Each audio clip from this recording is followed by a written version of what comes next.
I wonder, is it real, what I see and what I feel? Or perhaps it's a dream.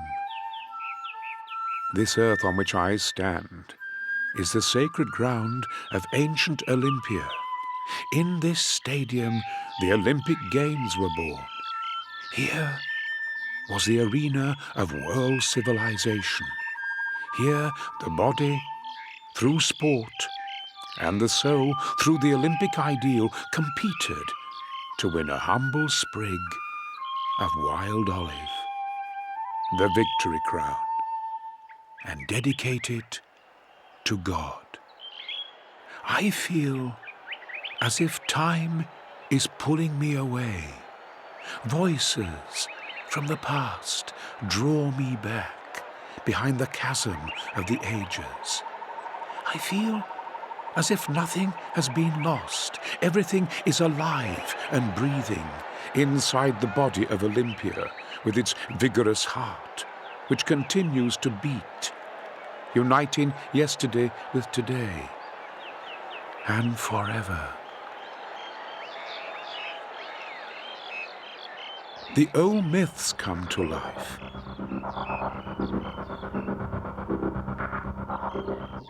I see before me the terrible battle between Kronos and his son Zeus for domination of the world.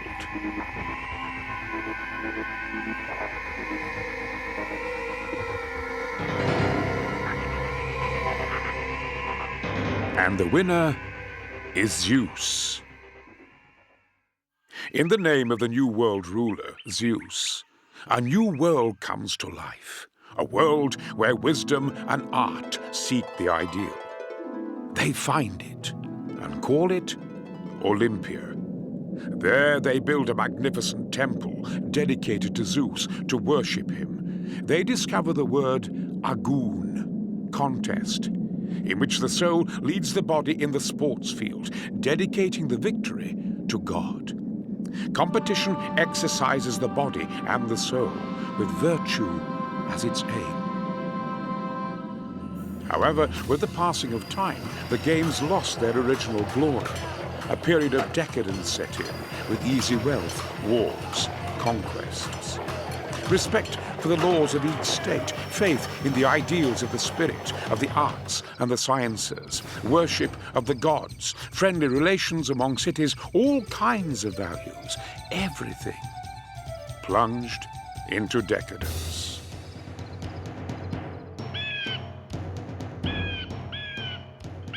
That summer day in the early 19th century BC, 3 Greek kings, Iphitos of Elidos, Lycurgos of Sparta, and Cleosthenes of Pisa, visited the Delphic oracle.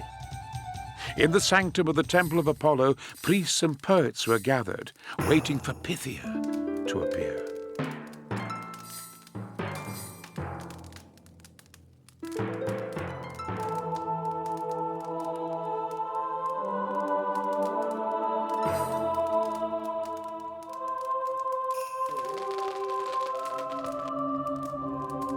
The 3 visitors asked Pythia for a prophecy. What must we do in order for the wars to stop? How can we put an end to the decadence and moral decay of our people? Pythia, chewing on a laurel leaf and inhaling the perfume vapors, gave a clear message. Begin the athletic games again. Begin the athletic games again. The reverberation of Pythia's voice penetrated through the walls of the sanctum of the Sekos of the Temple of Apollo. It rose above the sacred site, ascending up to the top of the mountain with the Phaedriades rocks, and spread like a message of redemption, hope, and encouragement to the most distant states of Greece. A few days later, somewhere in the Peloponnese, the 3 kings sitting around the same table in the middle of a royal chamber somewhere in the Peloponnese try with the help of their advisors, to sort out their conclusions about Pythia's oracle. Begin the athletic game. Again. The message was as clear as the crystal water of the Castalia spring, as bright as the radiance of Apollo's light. Pythia had called for athletic games, so we must hold athletic games.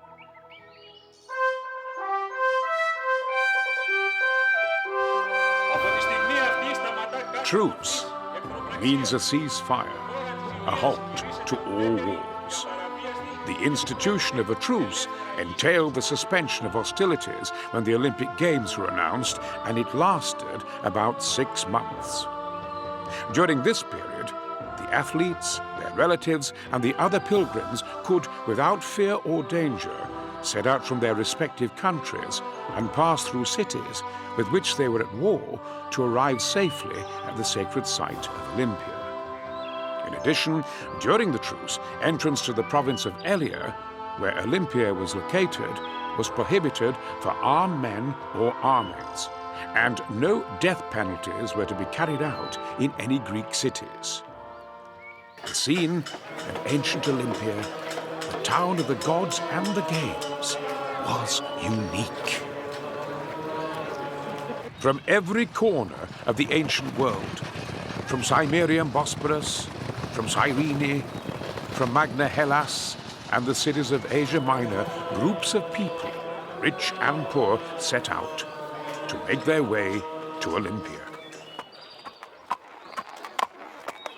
In the boats of that era, small and large, they crossed the seas to reach the shores of the Peloponnese. Riding on animals, in carriages, or on foot, they reached the lush green valley of the Alpheus River. Young and old, enemies and friends, they created a new society.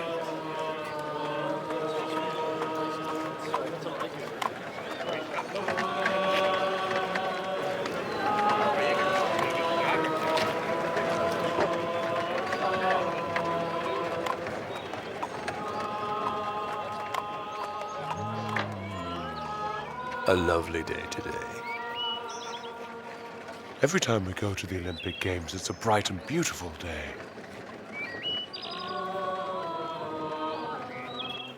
Everyone had the right to watch the Olympic Games, even the barbarians and the slaves, except for married women.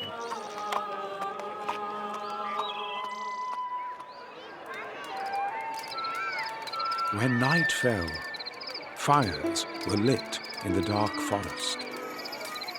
The sound of flutes, songs, and the low hum of the flowing river, the smoke from the cooking pots, all gave the place the appearance of another world.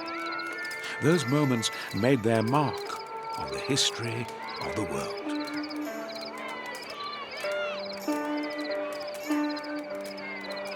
Enemies and friends, all friends, for the Olympic idea. Enemies and friends, all friends, in honor of the gods.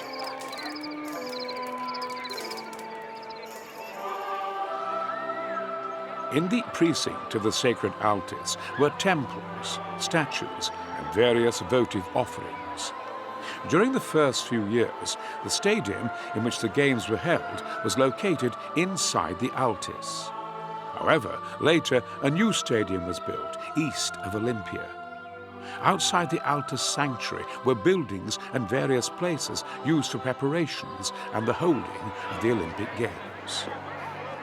According to legend, Hippodamia was the first to organize the Heraea Games in order to honor the goddess Hera, who had helped her marry Pelops.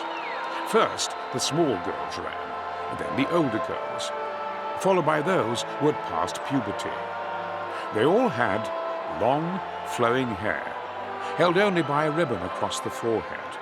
Their clothes were the same, revealing the right shoulder and breast.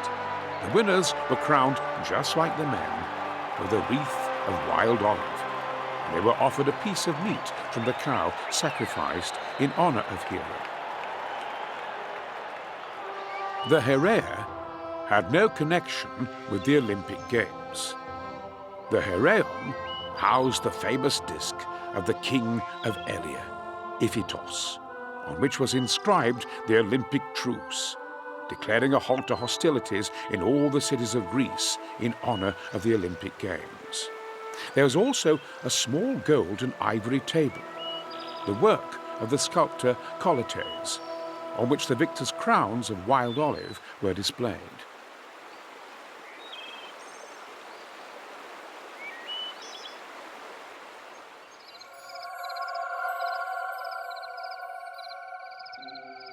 During the period of 470 to 460 BC, a most magnificent building was constructed by the inhabitants of Elia inside the sacred Altis, the legendary temple of Zeus.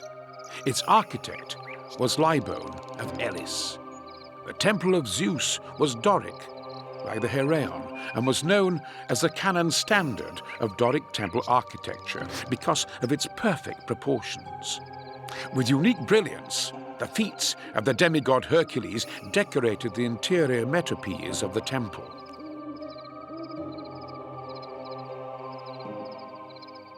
This is the philosopher Empedocles, son of Metone. He was born in Akraganda, Sicily, and belongs to one of the most aristocratic families in his region. Empedocles believed that the relationship among the elements that compose the world were grounded in Pythagoras' mathematical theories and the theory of numbers. Beside him is his student Gorgias. I was informed that the statue of Zeus has not yet been completed.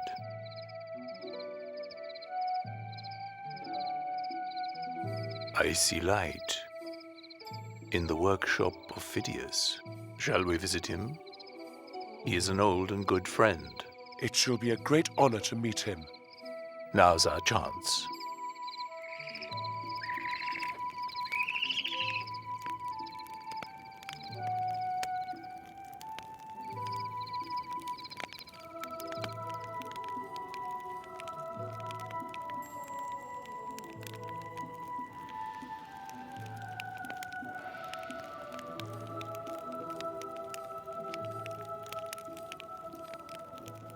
Son of Charmides, friend Phidias, greatest of artists, I salute you. It is a great honor to have my workshop graced by the presence of such a luminous spirit. My dear Empedocles, how delighted I am to see you. Let me introduce my good student, Gorgias. When I found myself at the Parthenon, before the statue of Athena, I said to myself, he who crafted this must be the son of a god. I thank you, Gorgias. But for me, Athena is of yesterday, and Zeus is of today. And of tomorrow? Uncertain. My dear Empedocles, I have read your works on nature and purifications, and I surely became wiser. Now, let me introduce Colotes. Hello, Colotes. Creator of a gold and ivory table, which is to be found in the temple of Hera and is shortly to be transferred to the temple of Zeus. Now, upon this table will be laid the wild olive wreaths which will crown the victors. And my other good student, Panenos. Hello. Your works lead me to the syllogism that the gods have human form, because humans have a divine soul. Tomorrow night it will be ready.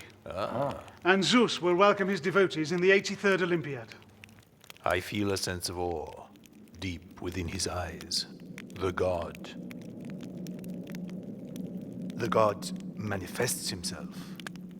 I feel I want to worship him. But then this power, I wonder, is it he or is it you who created him? It is he. He is the power. Whenever I am at work, sculpting his head or his body, I am in ecstasy. My hands move as if commanded by my nature, not by my powers. It's as if Zeus were my nature. The societies of the future will be thankful to you.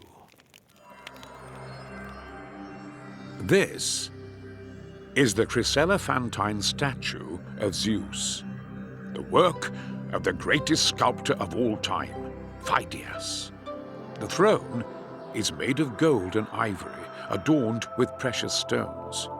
In his right hand, Zeus holds a victory, and in his left, a scepter topped with a golden eagle. The hair and beard of this masterpiece, considered one of the 7 wonders of the ancient world, is fashioned in pure gold. Also of gold are his robes, his sandals, the statue of victory, and his sceptre. The undraped parts of his body and face are of pure ivory. The proportions of the statue are 7 times greater than that of an ordinary man, and its giant size provoked wonder and awe. On the base of the statue is the inscription, "I was made by Phidias, the son of Charmides, the Athenian." Apart from the temple of Zeus and Hera, which was built in the 7th century BC, pilgrims to Olympia admire the statue of Nike of Paionios, which can be seen in the Olympia Museum, as well as hundreds of other statues of gods, heroes, kings, prominent men, women, and athletes who had won events in the Olympic Games.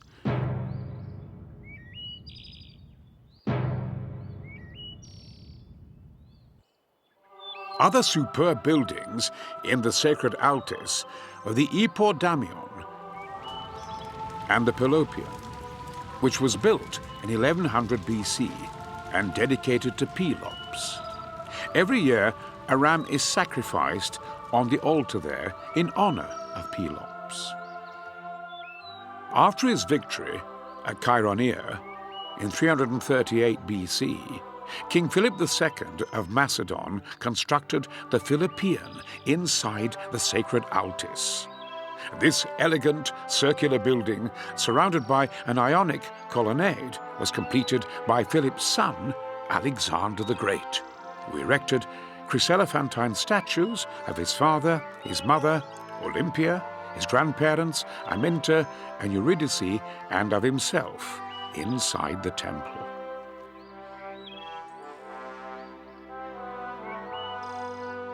This is the Prytaneon, the residence of the magistrates, the officials of the sacred precinct. Inside the building was the altar of the goddess Hestia, with the sacred eternal flame, which is never extinguished.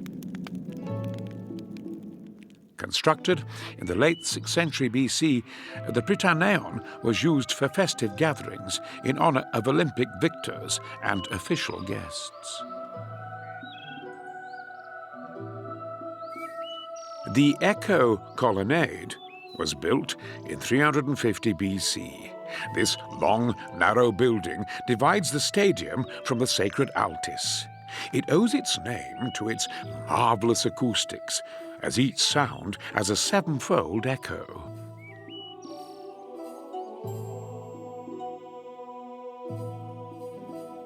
Outside the sacred Altis, we can admire the Vouleftirion, in which the Olympic Senate convened.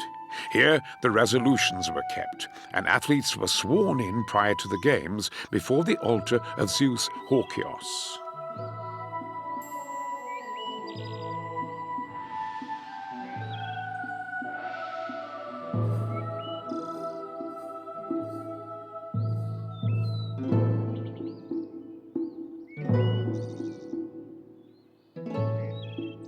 Next to the Vouleftirion was the southern stoa, used in those times as the official entrance to the sanctuary. It was built in the 4th century BC.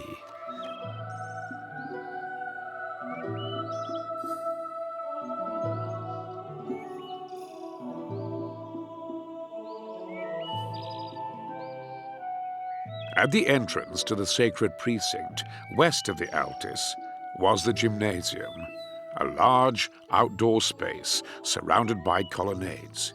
It was constructed in the 2nd century BC and used for athletes to warm up for the foot race and the pentathlon.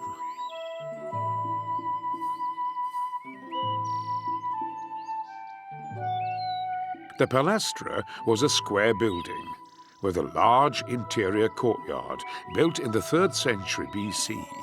Here, Olympic athletes met before the opening of the official games and conducted practice matches in wrestling, boxing, jumping, and combined wrestling, boxing, pangration. The peristyle court was surrounded by changing rooms, baths, and halls with benches for training. South of the Palestra was a theokoion, the official residence of the priests.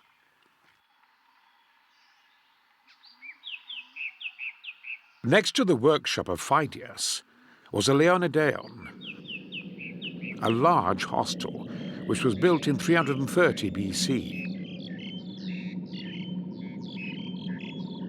Here, distinguished official guests were accommodated, especially during the period of the Olympic Games.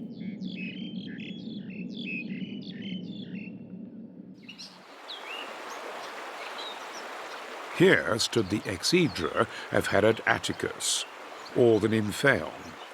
It was the water reservoir of the sacred Altis, built in 141 to 157 AD, with funds from the philosopher and orator Herod Atticus. His wife Regilla dedicated a marble bull with an inscription in a prominent position of the Nymphaeon. And nearby, on a raised terrace, are the small temple-type treasury buildings. They were used to store the valuable votive offerings from various cities to Olympia.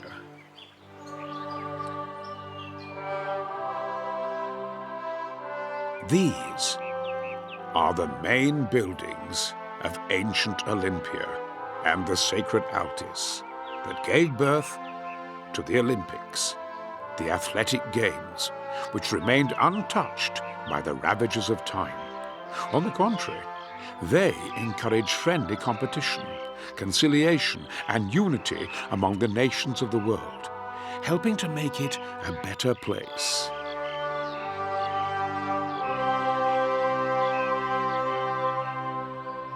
The ancient Greeks held the Olympic Games every 4 complete years and had incorporated them into the 8-year calendar, in accordance with all the Pan-Hellenic Games.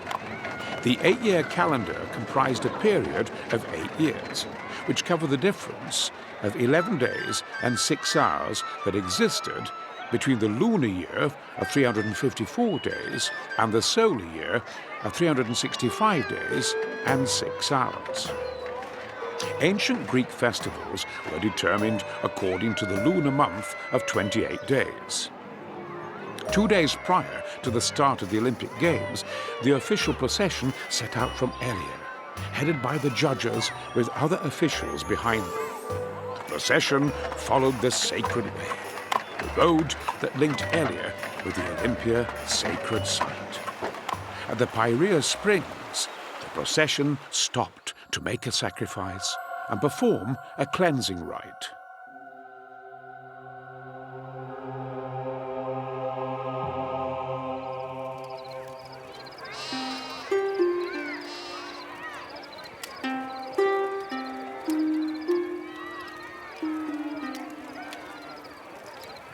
In the evening, they spent the night at Letrini.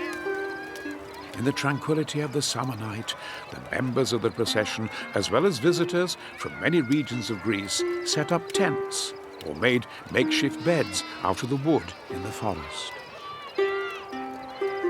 This is the philosopher Anaxagoras, the son of Aegisiboulos, a man of noble birth from Clazomenae.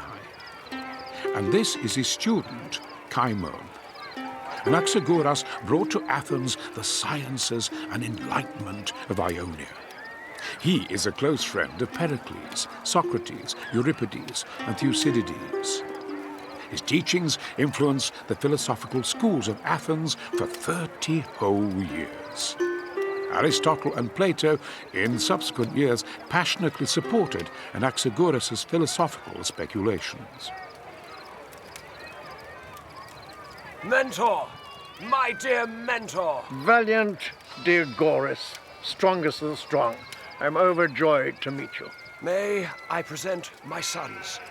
This is Akusilaos, a boxer. And this is Damayatos, a Pangratian fighter. You are fortunate to have such fine sons. It seems as if the gods love me. Whatever I have asked of them, they have granted me unstiltingly. The whole of Greece, from one end to the other, is talking about your accomplishments. I understand that Pindar is writing an ode to you. The honor bestowed on me by that great poet surpasses even my dreams. You have an admirable father. History is holding many an open page for him. Yet in spite of his noble accomplishments, he is humble, kind, modest, warm-hearted. Anaxagoras, you are making me feel uncomfortable. Tell me, you young people, when you're struggling with your opponent, do you experience the pursuit of excellence? Sometimes I feel that I live only for victory, for excellence. And is this instinctive or is it premeditated? This is something I had not thought about before. Well, then it's instinctive.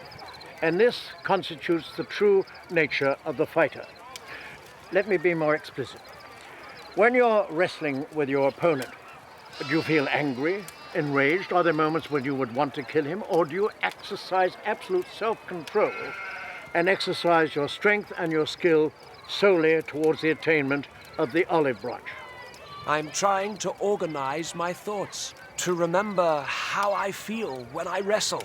The idea of victory is victory over yourself, that you have surpassed all weaknesses and have struggled for the ideal. Never defile that ideal, because your opponent may do so. Never regard your opponent as an enemy. You are not striving for victory of your body, you are striving for your soul to be victorious over its adversary, who is none other than yourself. In other words, my opponent in the ring is myself. Precisely. What does contest mean, my dear student? It means education, instruction, admonition, to secure the soul's balance by means of athletics. A mentor is one who instructs youth in this ideal and guides them towards it. Well, I think we've talked enough for tonight. We must rest. We depart tomorrow before sunrise for Olympia.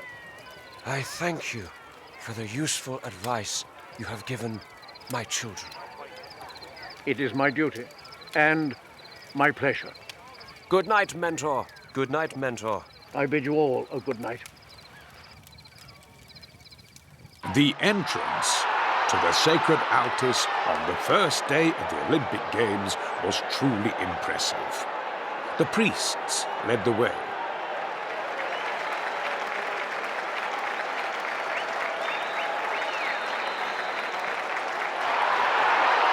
Followed by the judges, dressed in crimson robes.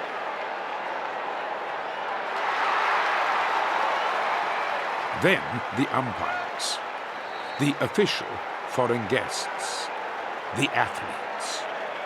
Further behind were the charioteers, the gymnasts, and, last of all, came the child athletes, accompanied by their fathers and siblings.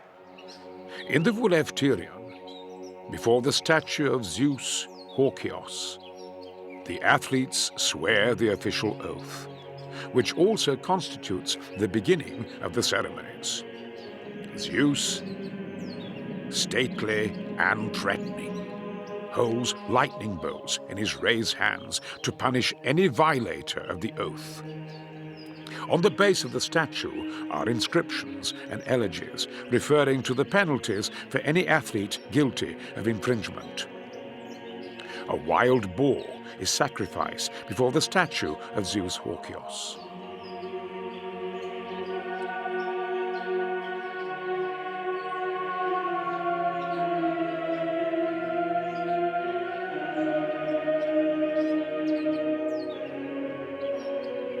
the athletes swear in unison that they have trained for the past 10 months in accordance with the rules. They also swear that they will not commit a felony, in other words, an offense, during the games. In those days, a felony was considered to be any form of violating the rules, endeavoring to fraudulently defeat their rivals. In the boys' stadium, Politicos of Thespis. Apart from the athletes, their fathers, siblings, and trainers took an oath over the genital organs of a wild boar.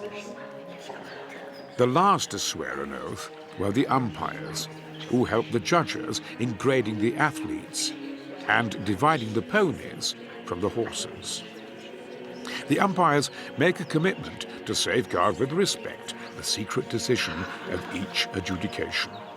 Subsequently, announcements are made for the athletes in the various events, separately for the youths, the men, and those participating in the horse races. When the ceremonies of the first day were over, representatives of the various cities made sacrifices to the gods considered to be their protectors. The sacrifices were accompanied by supplications for their own athletes to win. At sunset, the crowd disperses in the sacred precinct of the Altis.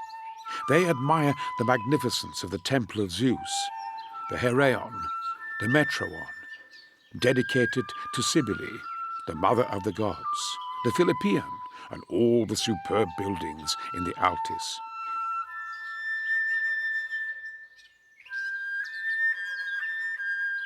They also marvel at the small temples of the treasuries, the statues with the zanies in front of the treasuries terrace, and the statues depicting earlier Olympic victors.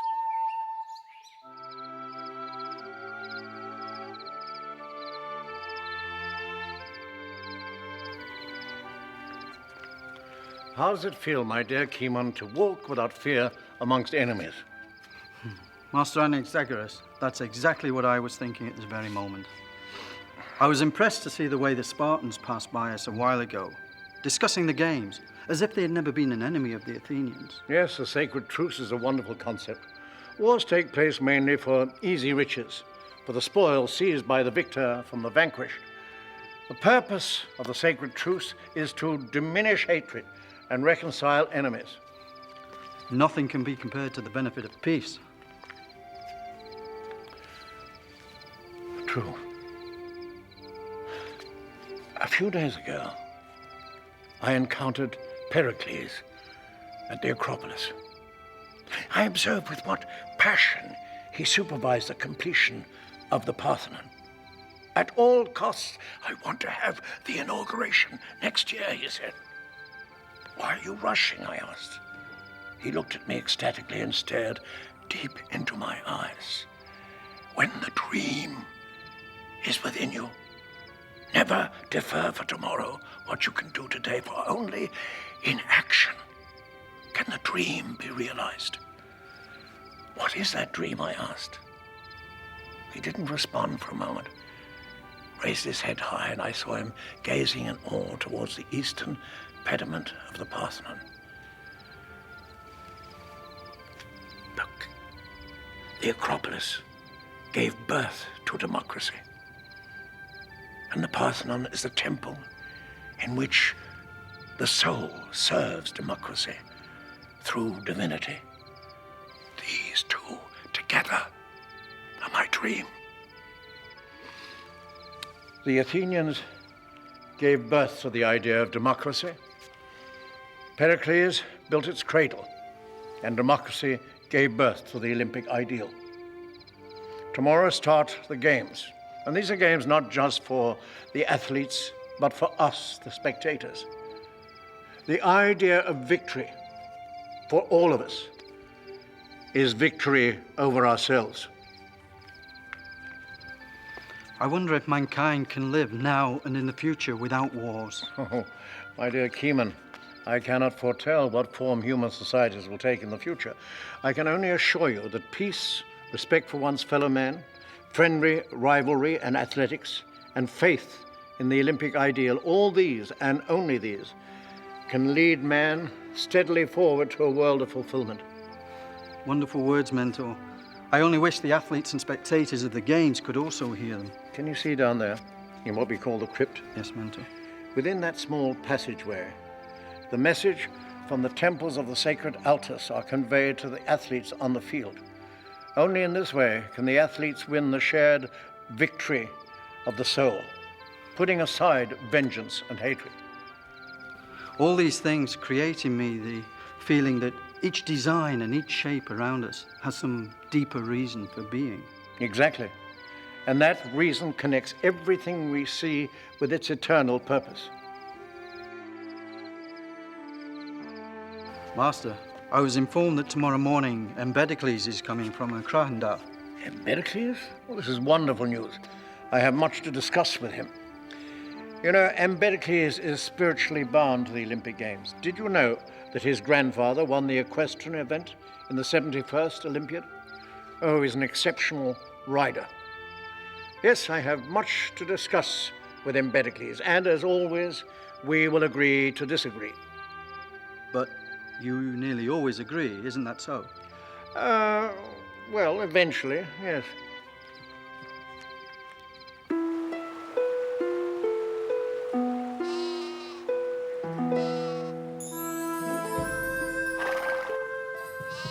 You, Arian, on the turns, plant yourself firmly on your front legs and provide resistance to Aura and to Thunder, who will be running on the outside. And you, Centaur, help Arian to hold the turn.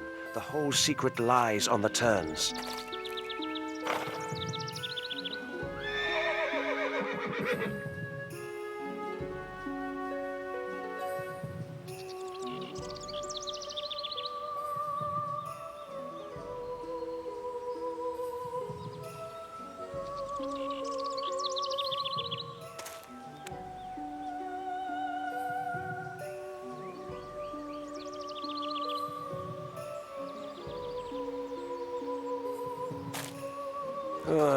The race is tomorrow. This is for you, and for you. I'm giving you sugar.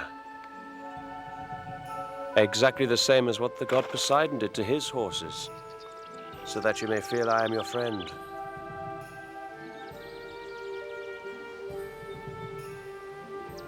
Help, Snake!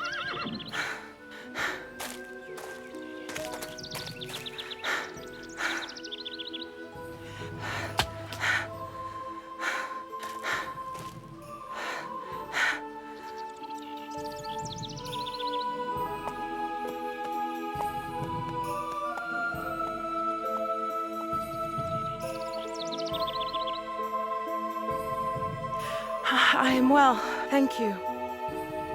They call me Karatos. I'm the chariot driver of King Akesilaus from Carini.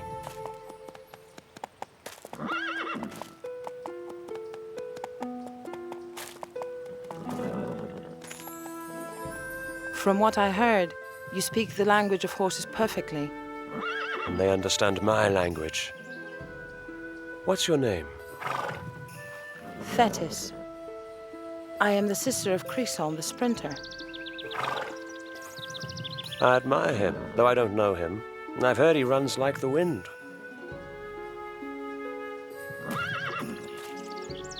This is Arian. All his life he's been resisting. This is Centaur. Wise and powerful like the Centaur Hieron.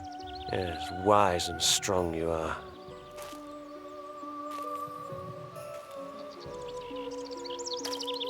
This is Aura. And this is Thunder. They run tirelessly. They have never disappointed me. May they vindicate you tomorrow.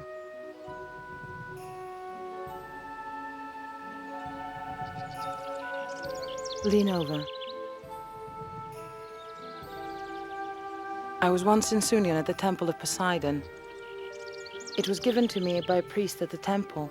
He told me it was blessed by Poseidon himself. I thank you. After the games tomorrow, I shall return it to you. It's yours to keep. Whenever you touch it, remember that Poseidon protects you. And I'm thinking of you.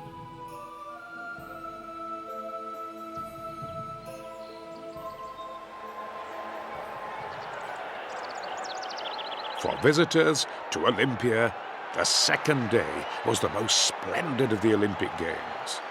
Before the sun rose, the stadium was already full of people. As the first rays of the sun bathed the verdant Cronius Hill and the resplendent temples of the ancient Altis, the judges entered, coming from the crypti and carrying palm branches in their hands.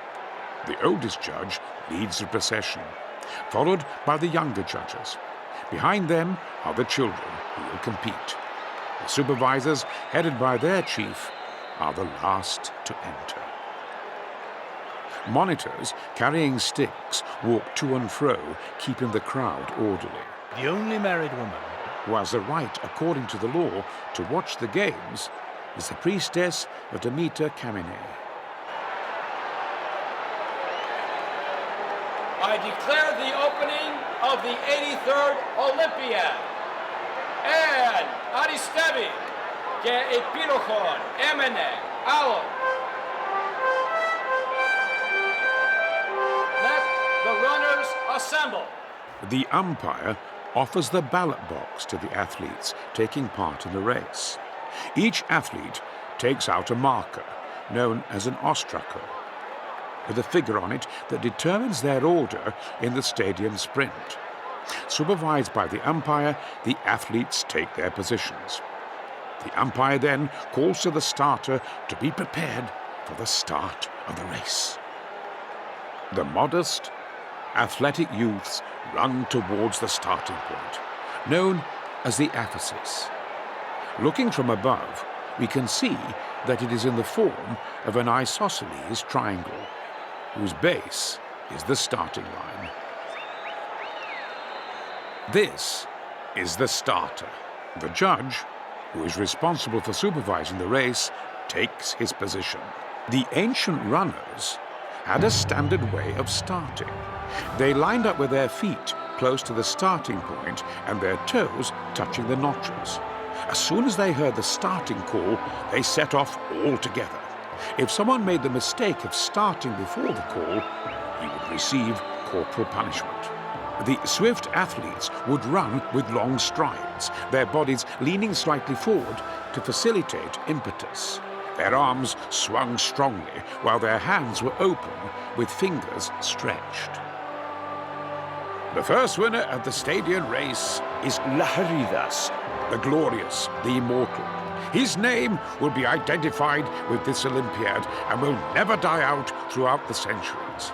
His win in the classical stadion race is the greatest of any other win. The herald announces the name of the winner and his place of birth.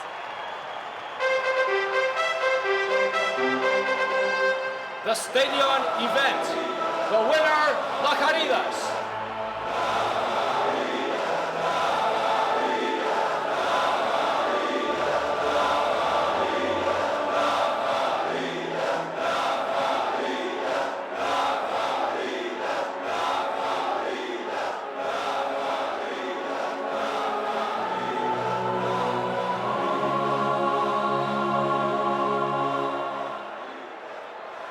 The Polypathon, boys' wrestling, begins.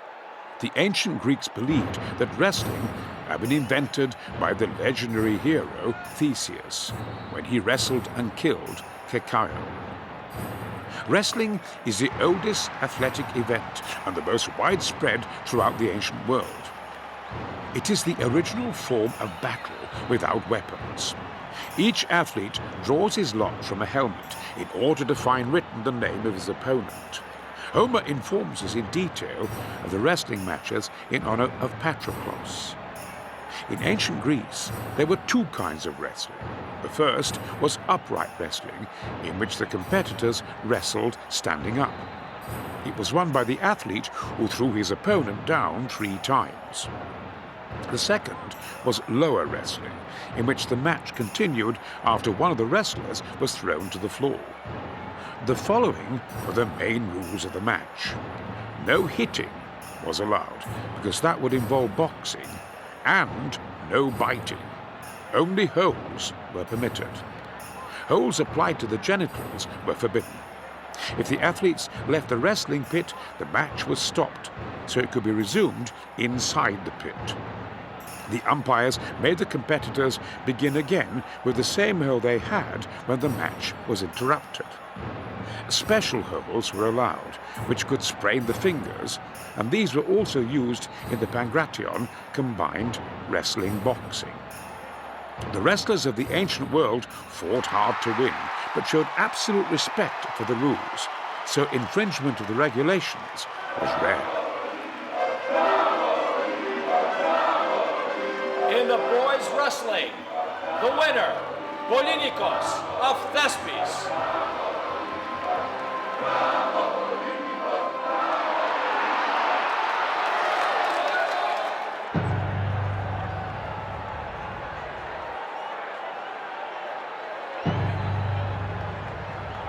The wrestling event is followed on the same day by boxing. This sport goes back to Minoan times in Crete.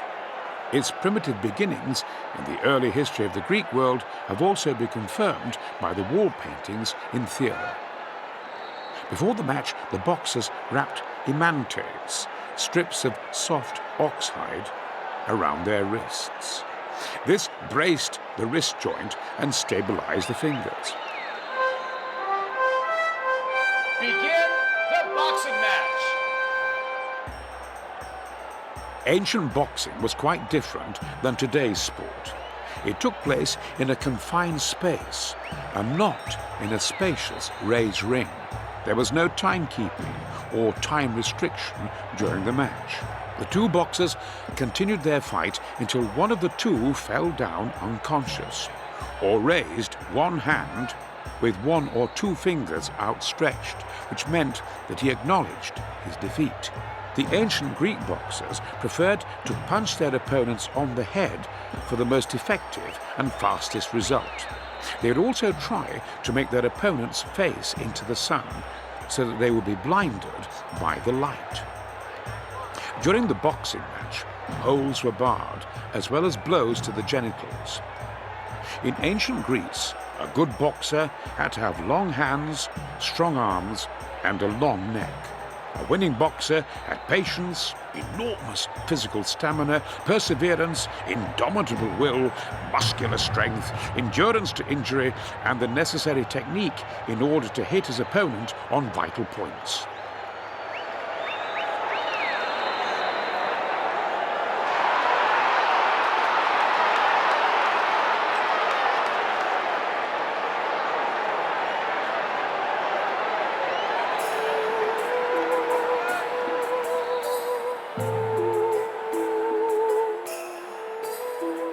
The winner of the boxing event is Akousilos Darolia.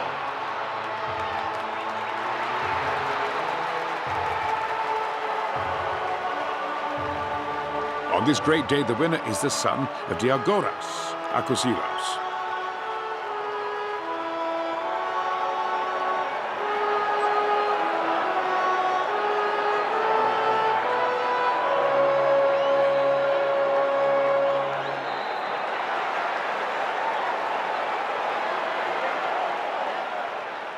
The boxing event is followed by an even tougher sport, the Pangration.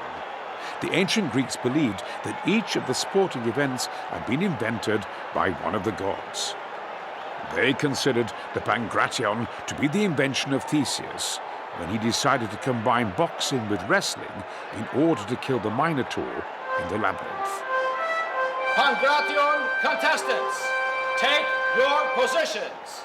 You must remember Theseus.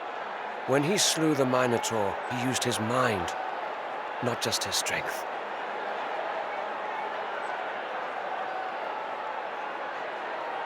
Begin the Pangration.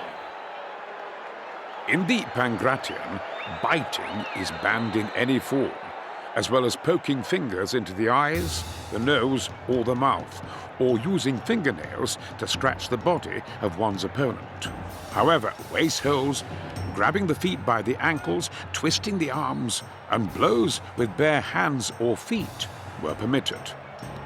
Injuries to competitors in the Pangration were unavoidable and often severe, causing extreme pain. In the Olympic Games of the ancient world, this event was divided into two categories. One in which the match continued when the contestants fell down, and the second in which the athletes competed only in a standing position. In the Pangration, an athlete was allowed to hold his opponent with one hand and hit him with the other, while this was prohibited in boxing. The Pangration was regarded as a cruel, exhausting, and frequently gruesome sport. But because of the thrills it offered the spectators, it was considered to be one of the most sensational spectacles of the Olympic Games. The Machikos Thorolian, the winner of the Pangration.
Time to die, Diagoras. There is nothing left for you, only to ascend to Olympus and meet your gods.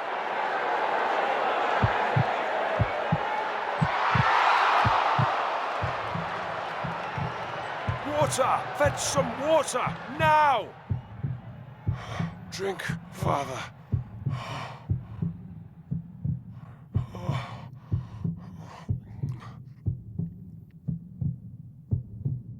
The gods gave me everything. Everything. You will know far greater glory, Father. Yes. Not here. But up there. In heaven. I'm leaving, but I will live in eternity forever.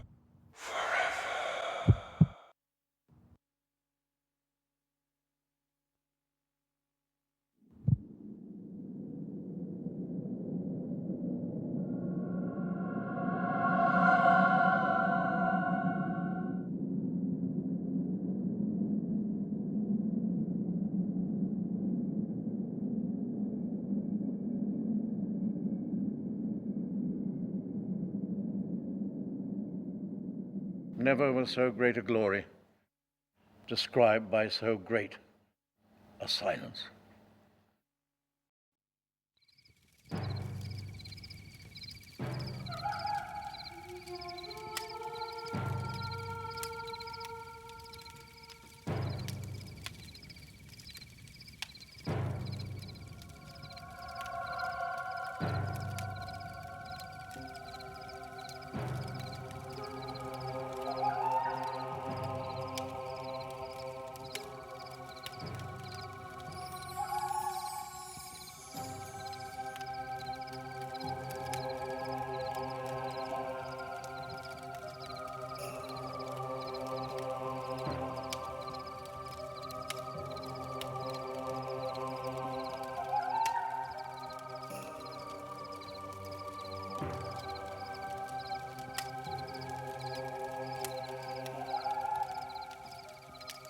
This moment is the best moment of Diagris's life.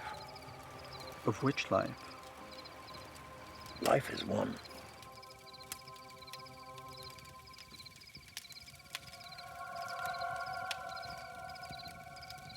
So, Mentor, you are saying that Diagris is alive? That he sees and hears everything that is happening around him? Around here? Exactly. Diagor's soul was exiled to this world. But when he closed his eyes, he returned to that divine world from whence he came.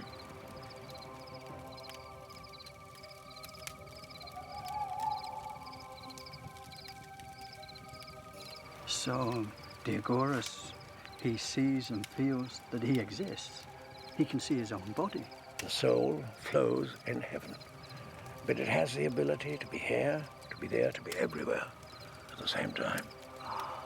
In a word, the whole universe is inside each and every one of us.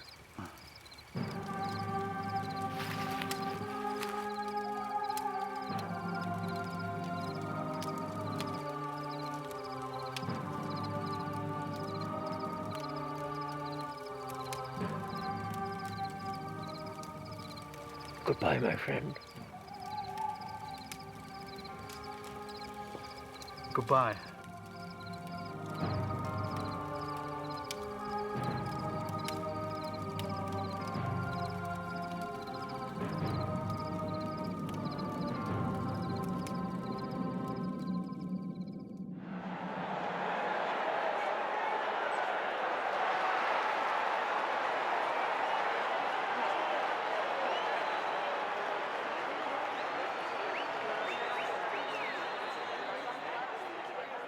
My dear Empedocles, I'm delighted to see you. I am very glad to see you, Anaxagoras. Tell me, what are the concerns of your soul? Well, the concerns of the soul cannot be discussed here.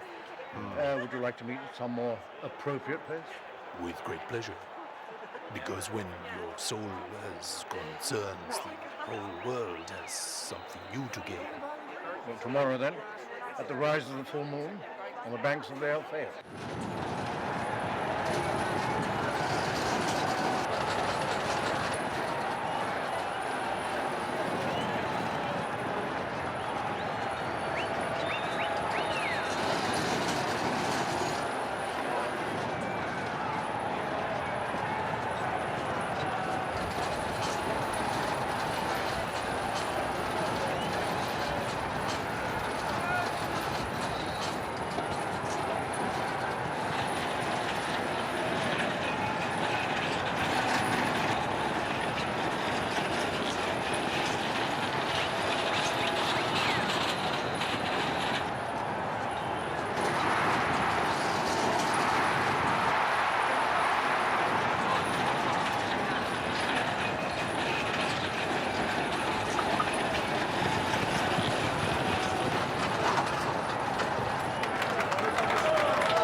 How do you feel, Master? When a race begins, any race, I feel that life continues with an unstoppable clash of powers.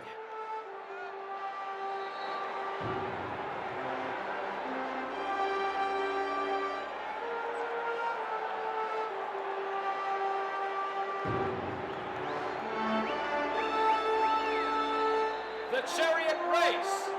Charioteers, get ready!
reminded of Sophocles in Electra when he writes that during the games at Crisa and the chariot races, when the two leading chariots crashed, soon the whole hippodrome was filled with the wreckage of all the chariots.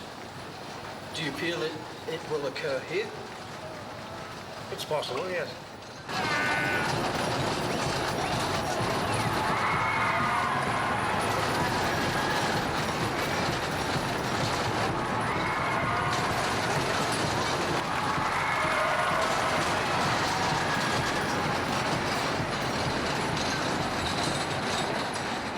Very dangerous. He almost fell.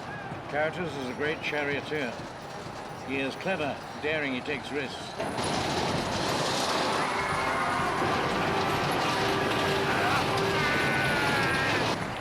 He knows he has to get his chariot to the inside in order to win. And notice, he only ever overtakes on the straight, never on the curve.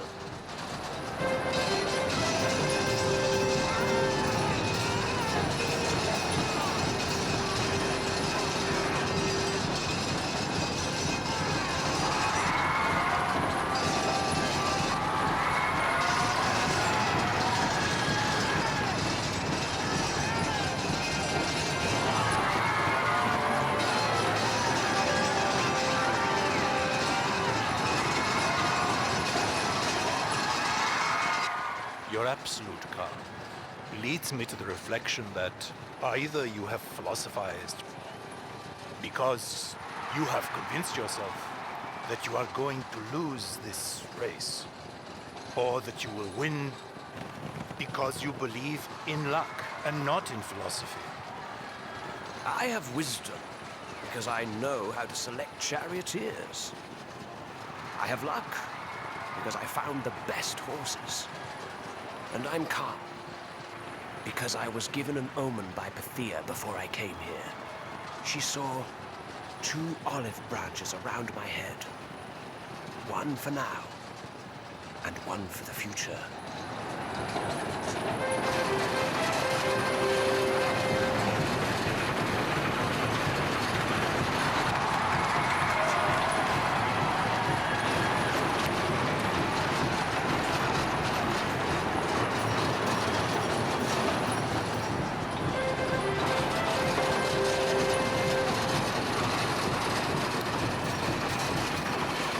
Homer writes that just before the chariot race, in the games of Patroclus outside the walls of Troy, that wondrously aged sage, Nestor, counseled his son on what he should do to win.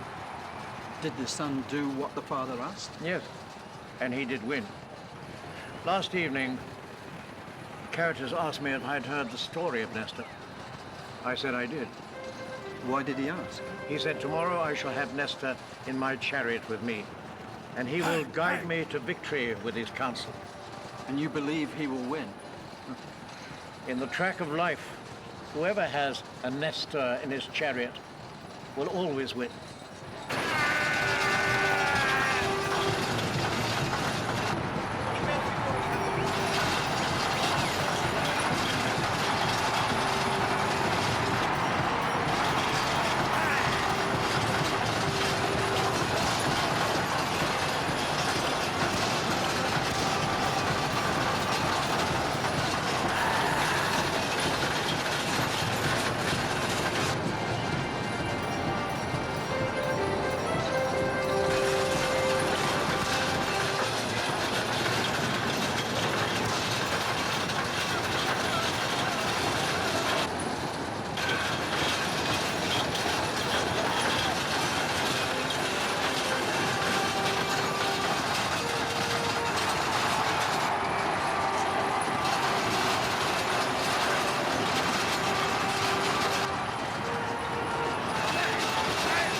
audience have forgotten to glorify yet another great victor. Who? Pythia?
With the charioteer, Carados, the Lacedaemonian.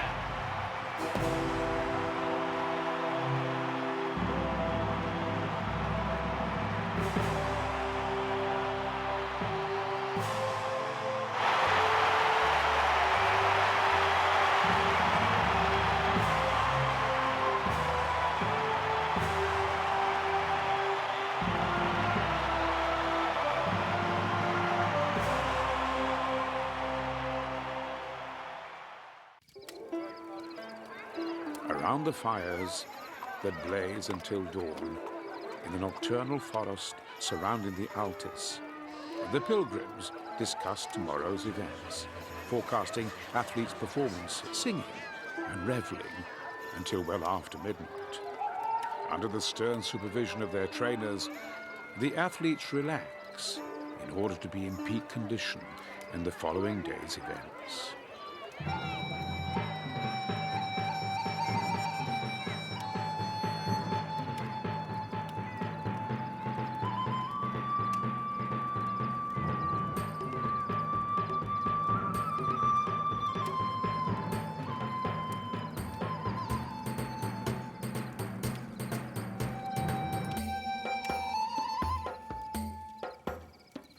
This is a troupe of Thracian dancers. They come every year to Olympus to give performances.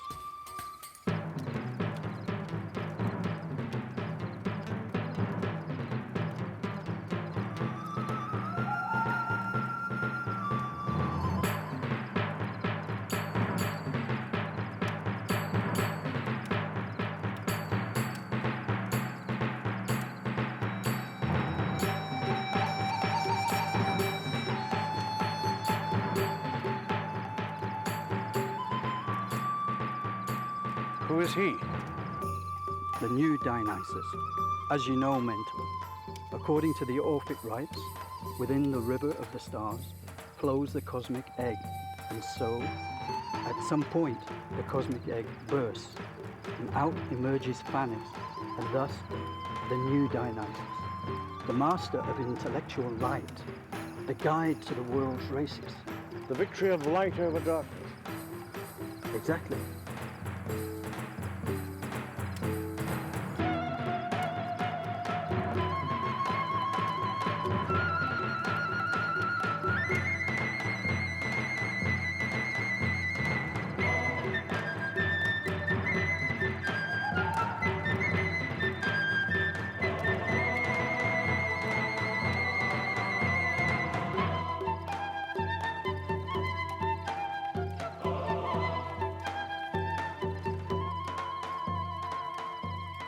This is the primordial Dionysus, wild, aggressive, sensual, the magician of the senses. The nymphs, when Dionysus approaches them, they let go of their own senses. The god of wine, he offers them an orgiastic party of worship. The nymphs, they follow him obediently.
sprint, the javelin, wrestling. The long jump took place in a square dugout pit called the scammer. It was 50 feet long and filled with soft soil. When the athlete was preparing to jump, the footmarks made by the previous competitor were erased with a special stick in the shape of a T, so that the marks made by the new jumper would be distinctly seen. On one side of the pit was a fixed point, the vatir. Here the athlete placed the sole of his foot when starting the jump. This was the point from which the jump was measured up to the footmarks in the soil, and at which point a small marker was placed known as the simeon. For measurement of the jump, a long wooden stick called the kanona was used, in which divisions were etched. In order to achieve their best performance, the athletes held in both hands 2 stone or lead weights, known as halteres, during the jump. These were of various weights, ranging from approximately 1.5 to 4.5 kilos each. Athletes would select the halteres according to their own physique. In ancient Greece, the long jump was different than today's event. The momentum of the ancient long jump depended on the athlete's run-up, which was brief but dynamic, as well as on the swinging of the weights. As soon as the athlete reached the fixed starting point, he vigorously raised and lowered the weights in front and back. At the moment that he threw his body high into the air, he would stretch forward both his hands with the weights. Shortly before landing in the pit, the jumper threw the weights behind him in order to maintain the impetus of his body.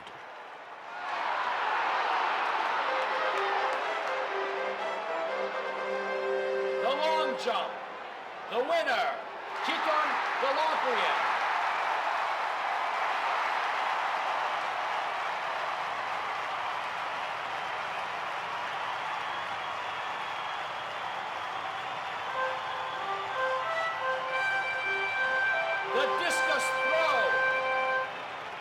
From the very early years, the discus throw was among the ancient Greek sporting events.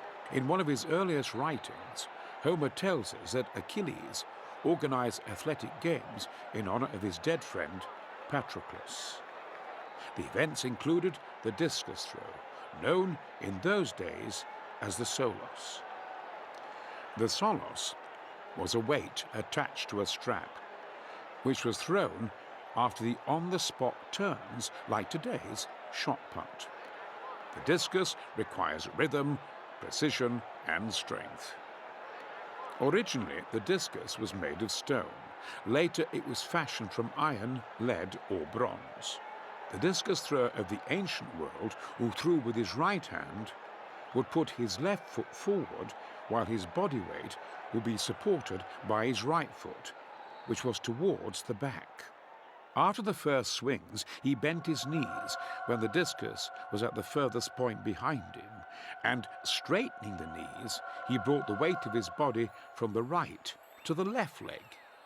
Then, with a powerful, accelerated movement, he hurled the discus from its low position, upwards and straight ahead in front of him. This is the final movement of discus throwing. The point where it fell was marked by a small wooden marker known as a simeon.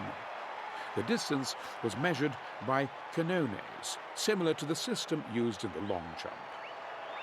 Today's discus throwing technique is almost identical to that of the ancient Greek, irrespective of whether it is preceded by a turn of the athlete's body.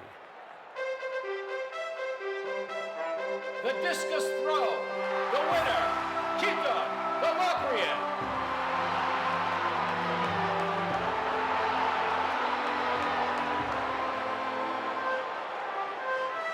The javelin used by competitors in the pentathlon was a long wooden stick with a sharp point at one end.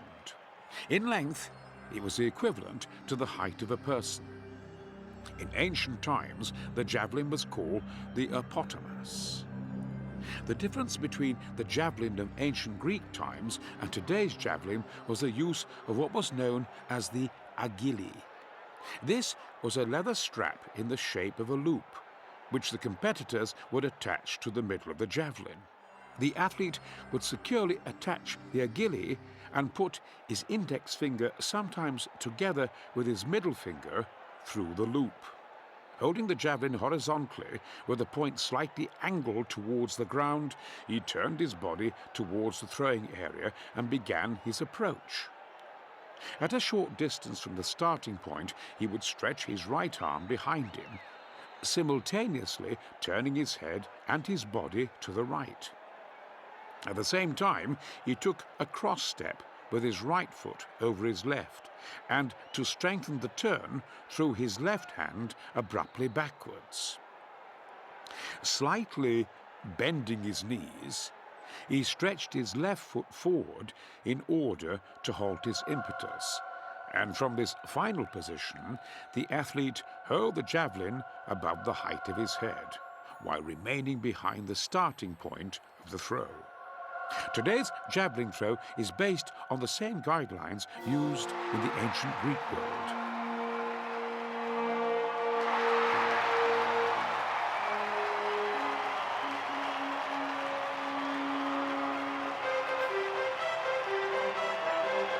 The men's stadium of the pentathlon event. Are you ready, men? The men's stadium length sprint, the tough pentathlon event, continues. Now the athletes take part in drawing lots for the stadium-length sprint, which takes place according to the same rules and instructions as the boys' stadium race.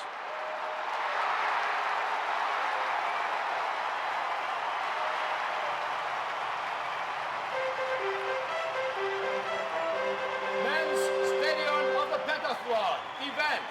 The winner, Keaton the Locrian.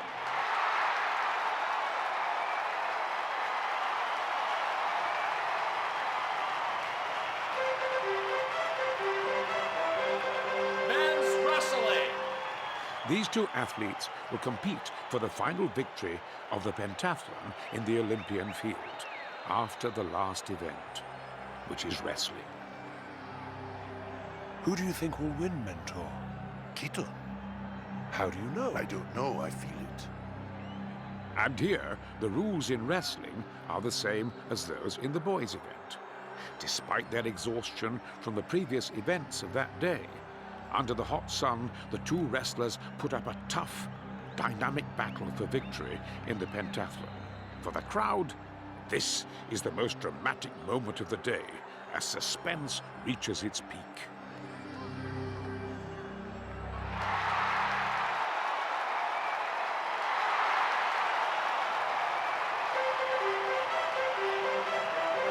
Men's wrestling.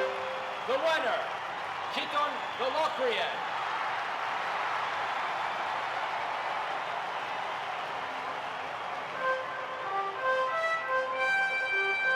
The winner of the pentathlon, Keaton the Locrian. The pentathlon victor won in the wrestling event and in at least two other events incorporated in the pentathlon. The winner, with his enormous spiritual charisma, speed, muscular strength, superb technique, unlimited stamina and endurance, is a pure archetype of the athlete, the cream of the competitors.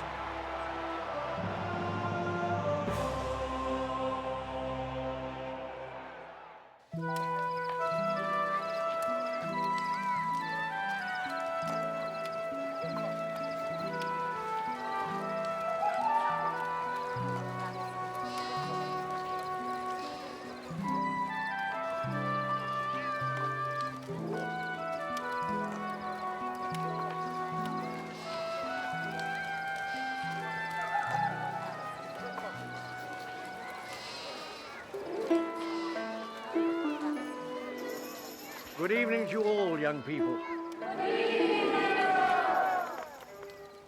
Master, for us to know what we should admire most in life, we need you to tell us what you admire most.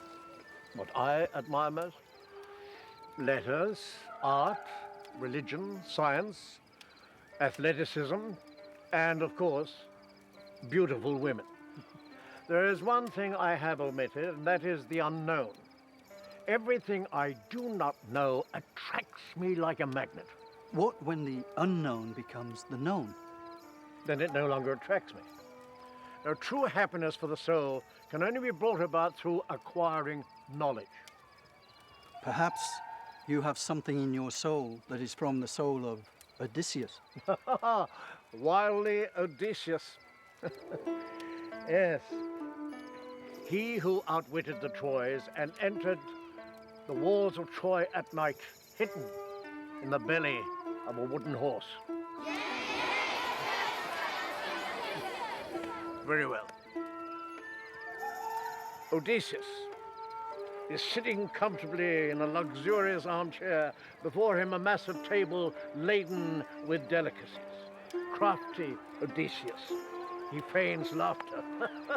Suddenly he stops eating and drinking. He gets very serious and he turns to the king and he says, I think it is time you knew who I am. I am Odysseus. I have my own island, the renowned Ithaca. And there, the long-suffering Penelope awaits me, surrounded by suitors. Back to her I will return and cast out the infidels and reign once again as king. I rejoice in playing as you speak. And I rejoice in speaking while you're playing. I am so happy to have been with you young people, but time is relentless. Tomorrow is a very important day. We must rise early. It belongs to Zeus. May I accompany you to the gate, Master? Please. Good night to you all, young people.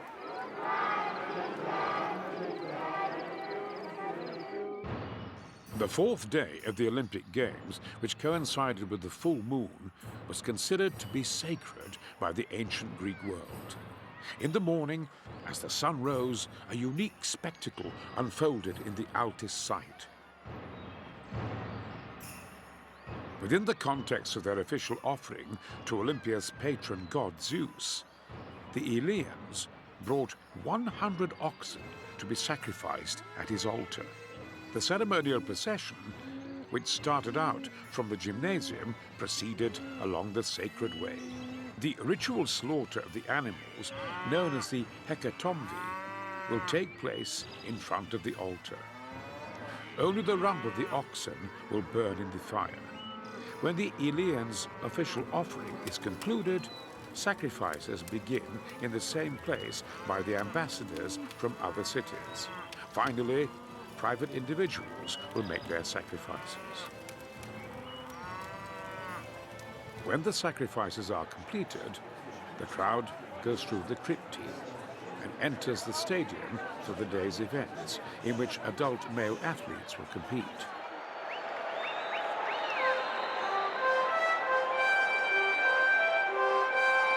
Runners, proceed to the starting line.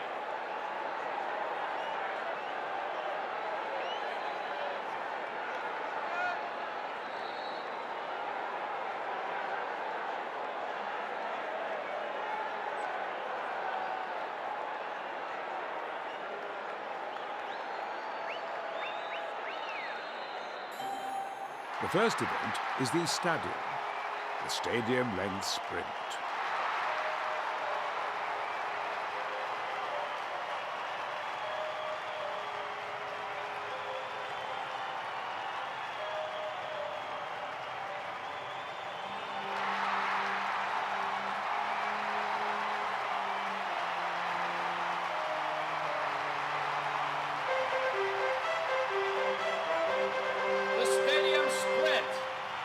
The winner, Crison the Sicilian.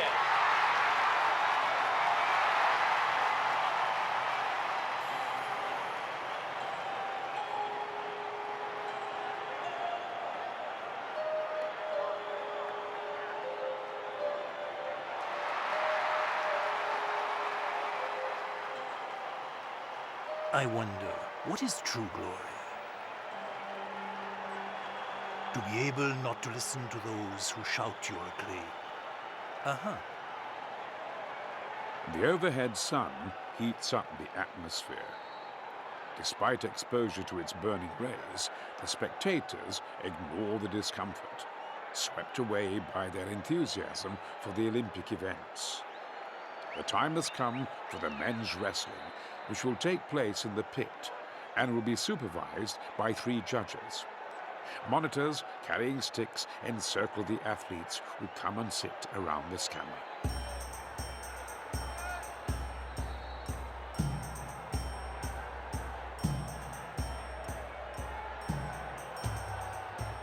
The winners of the first rounds are paired off with each other, while the losers withdraw.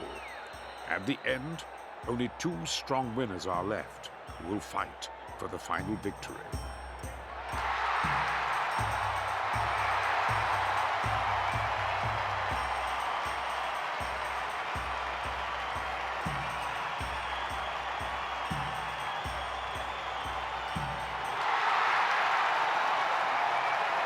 Victory! Triumph!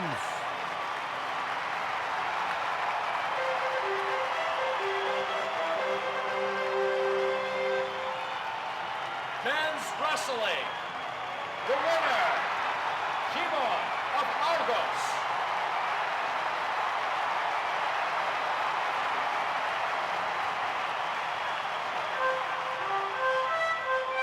Men's boxing. The event is followed by men's boxing. First, lots are drawn to determine the pairs in which the boxers will fight. The match is held in accordance with the same rules as boys' boxing.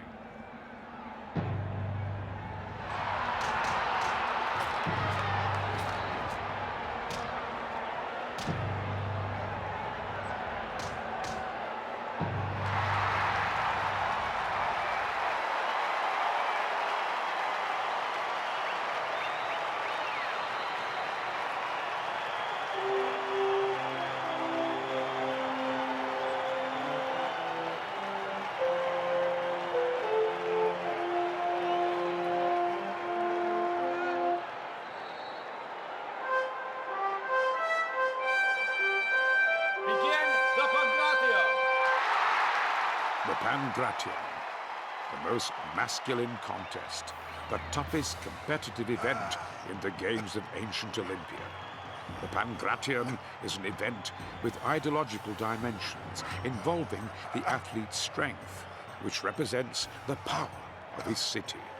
Because of this, the contest is extremely tough and aggressive, provoking a mixture of enthusiasm and awe. The event is subject to the same rules governing the boys' Pangration.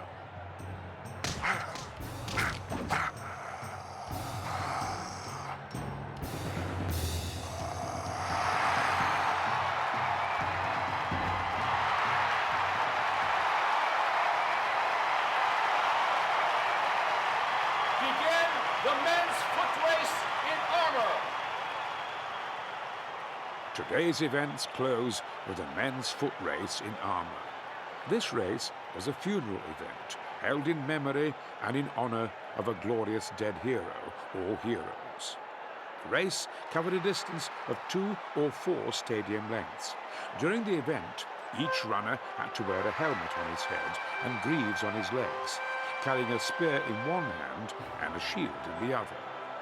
The weight of this equipment required a particular physical build, muscular strength and good balance, as well as flexible movement. Each competitor had the right to bring his own equipment and in many cases differed from the others. Pausanias tells us that in the Temple of Zeus, 25 bronze shields were kept, which were given to the participants in the race. The race, which excited and thrilled the crowds at Olympia, was an extremely spectacular event, and this probably explains why it was so popular in the visual arts, particularly as a subject of vase paintings. The winner of the foot race in armor, Lykinos. The end of this race also marked the end of the Olympic events. Symbolically, the truce was over, but in fact, it will continue for a sufficient period of time to cover the return of the athletes and spectators to their homes.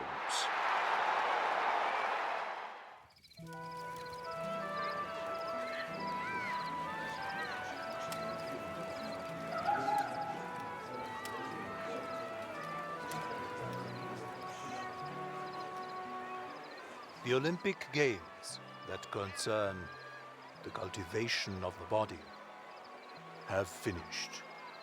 However, the games that concern the cultivation of the soul through knowledge have not finished. Now, on this night, we are greatly honored to have among us Anaxagoras, that great Olympian of the spirit, and he will tell you something. Whenever Empedocles speaks of nature and of man, I feel that he can solve any problem that may torment my mind. When, however, he speaks of me, I feel discomfort. I bring you greetings from the Athens of Pericles and from the greatest poets, Aeschylus, Euripides, Sophocles. I bring you greetings from the whole of Athens, whose heart beats in the Acropolis, but whose soul is to be found here in Olympia. On this, the last night of the Olympics, the 83rd Olympics, in the light of the full moon, my dear friend, Empedocles and I wish to dedicate this evening to you, the young. We are willing to hear your questions. Master Empedocles, what is the role of a sage in this world? Wisdom constitutes the highest level of purification of the spirit for the salvation of the soul. Wisdom is the key to the entrance to the divine world, in life and in the cosmos. The mightiest power is the power of the sage. Master Anaxagoras, speak to the youths about the notions of the beginning of the cosmos, in accordance with your own more recent views. The universe has no beginning. From nothing, nothing comes, and nothing results in nothing. Being, the supreme monad, is without beginning, without ending, and is never changing. Is there no birth and death?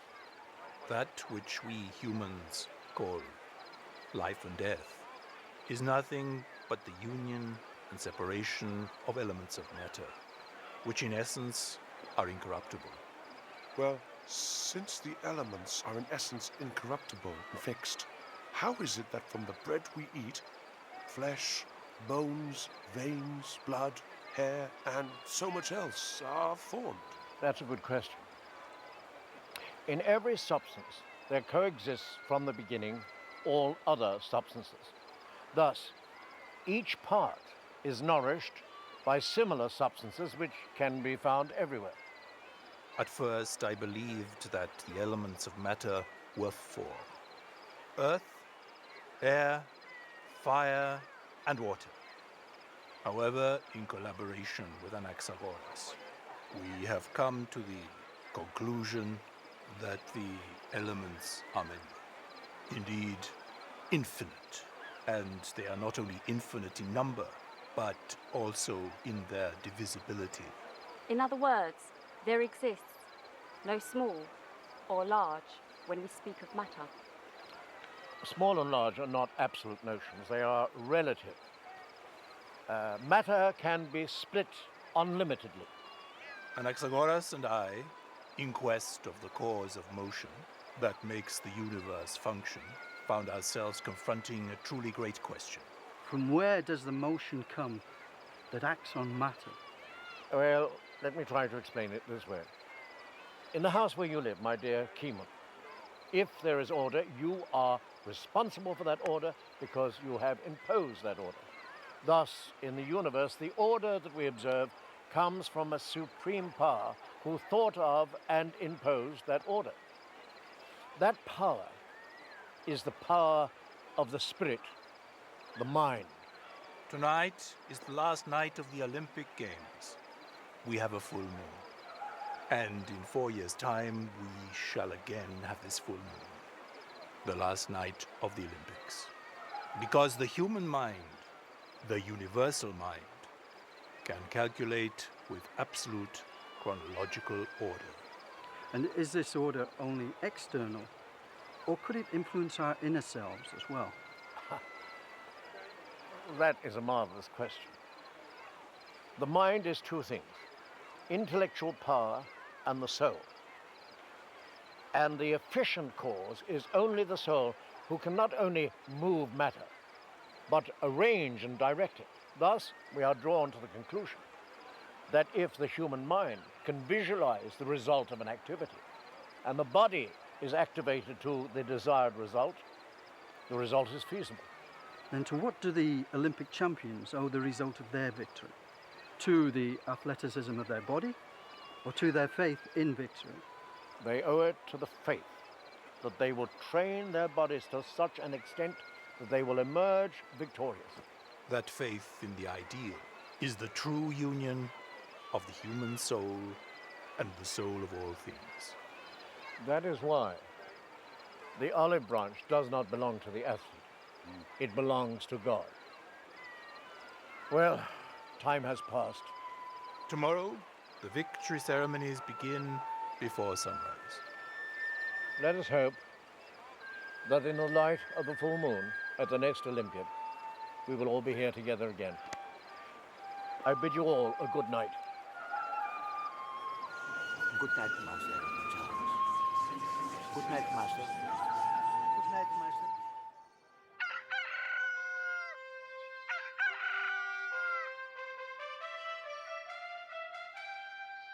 Before the sun appears in the east, the crowds noiselessly enter the sacred site of the Altis.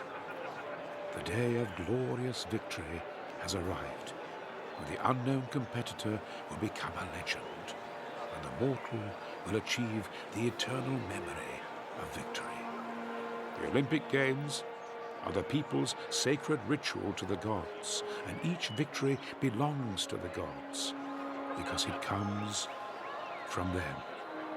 The ancient Greeks believed that each victory was granted by the grace of the gods. A competitor would win because he had been chosen by one of the gods. For a winner, the presentation of his prize was the most important moment in his life, because he believed that the symbol of victory linked him with the divine world.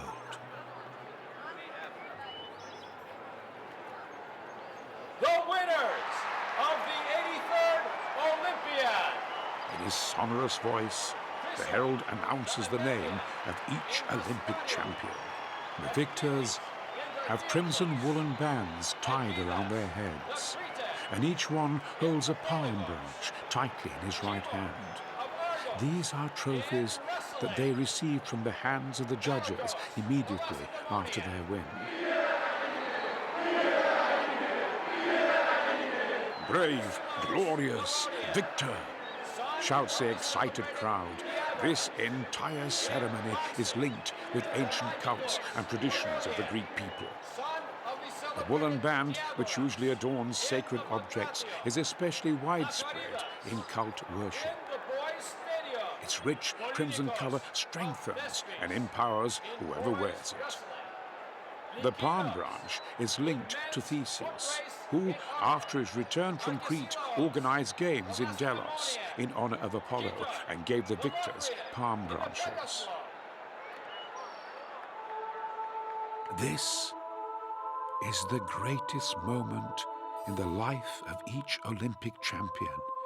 It is the moment that the prize intervenes in the mystical communication of the victor with divinity.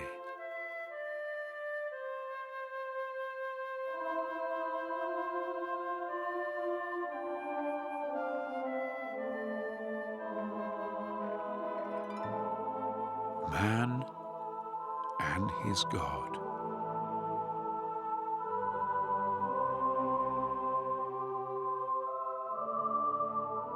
The mortal with his striving, the God with his vindication.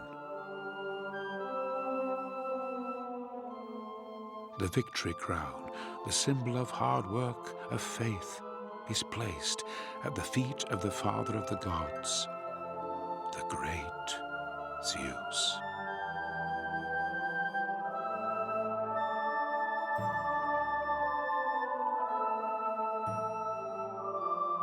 So of Diagoras.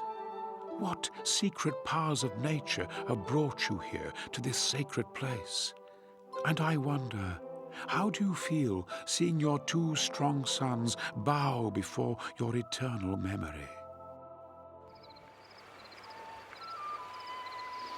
Let us enjoy the echo of victory the wind carries to our ears. I wonder if the gods are satisfied. The gods, my dear Keeman, belong to the whole world, as do we, the human race. Victories and sacrifices answer human needs to satisfy the gods.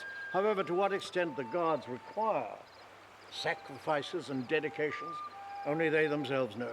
Have you ever seen in your presence any god? No, nor will I ever. You doubt they exist? Hesiod, in his Theogony, writes that gods and mortals are born of the same mother, Gaia. Thus we have grounds for believing our divine origin. This common origin we have with the gods, does it not continually create a comparison with them? Yes, it does. A comparison of powers, comparison of ways of life, comparison of death with immortality. We humans want our gods to have bodies, to be vulnerable to pain and suffering like us. We want them not to have blood coursing through their veins, but translucent ichor, to feed on nectar, ambrosia, and sacrificial fumes. You think it's we who place them on Olympus? Well, that's a difficult question. Olympus has transcendental dimensions. It unites the earth with the sky, the mortal with the immortal. Apart from the writings of Hesiod and Homer, there exist certain texts concerning the gods which are not of human origin, but their roots are lost in the mists of time.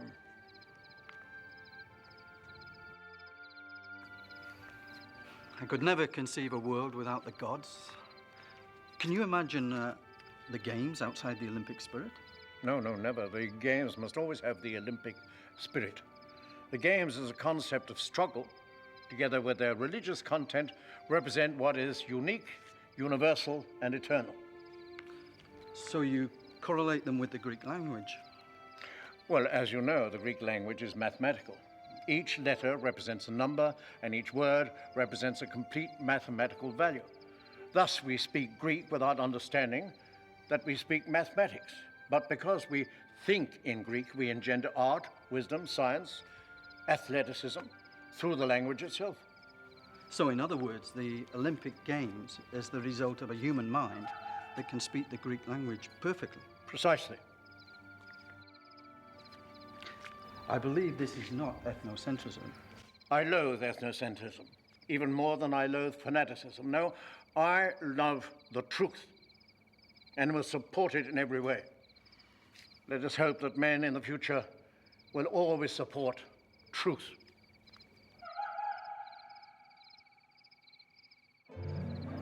At the Prytaneum, the symposium in honor of the Olympic champions hosted by the Elians was carefully and meticulously organized.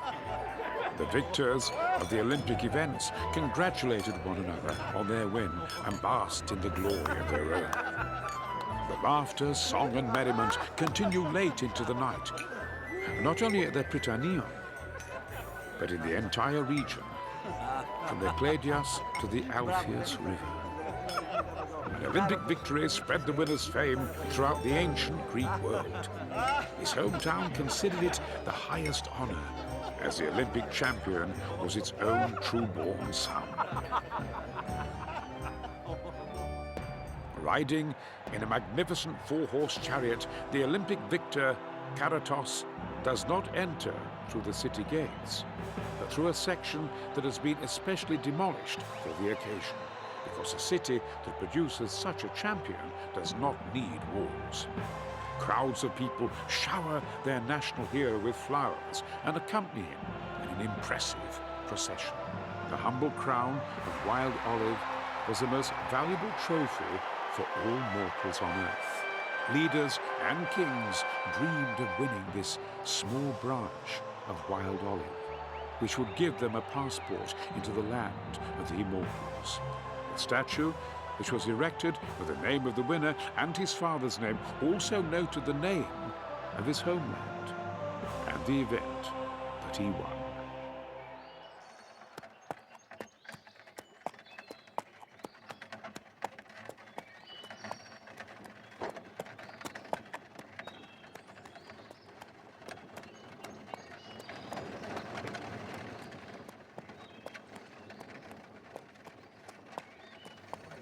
I sense that you are happy, Mentor. Are you? Happy people experience their happiness through the magic of silence. I think I enjoy these games more than any other. I shall always remember them as the ideal games. That thrills me.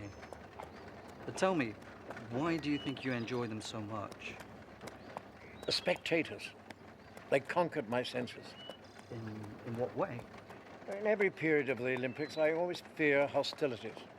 The Athenians, the Thebans, the Spartans, the Macedonians, they all have political differences which they resolve through war. On this occasion, I felt ecstatic about the relations between the rival cities. You know, it seems to me, my dear Keeman, that the victory wreath is not an olive branch by chance. Within that little twig is revealed to men the goddess Athena herself, the goddess of peace and of love amongst people. Did you see what magic was exerted by each athlete as that olive branch touched his brow? It was almost as if he was being caressed by the goddess Athena herself. Did you see with what serenity the victor looked upon the defeated and the defeated upon the victor? What universal force unites them for two such great enemies to become friends under a little sprig of wild olive?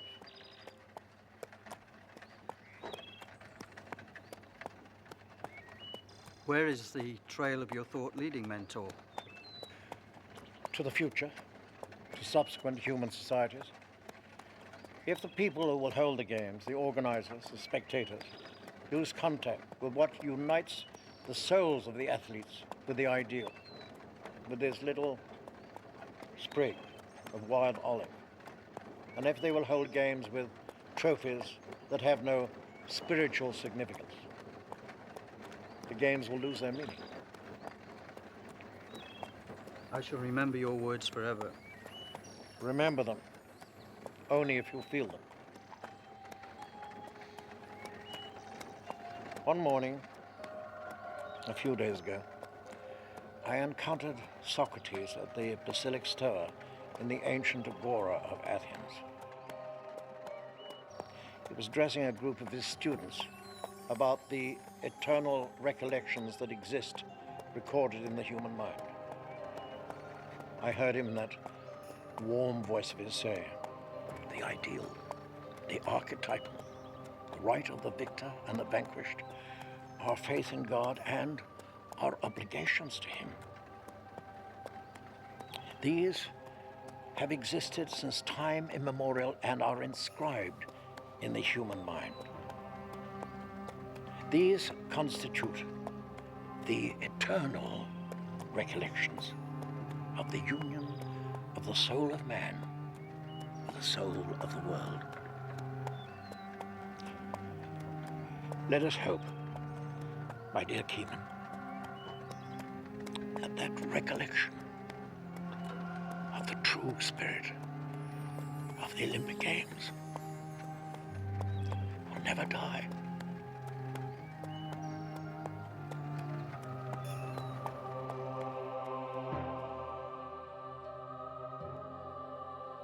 Winners and losers, spectators from every corner of Greece have returned to their homes. The Olympic Games of this period have ended.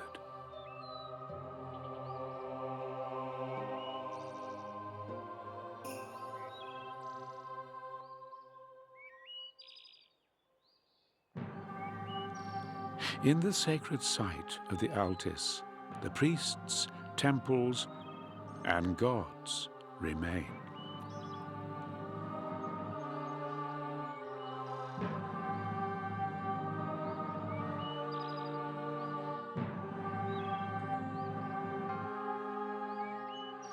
In the silent, devout atmosphere of this sacred place, the distant voices, applause, and cheering from the stadium and the hippodrome seem to still hover in the hallowed sky, an echo of glory and honor.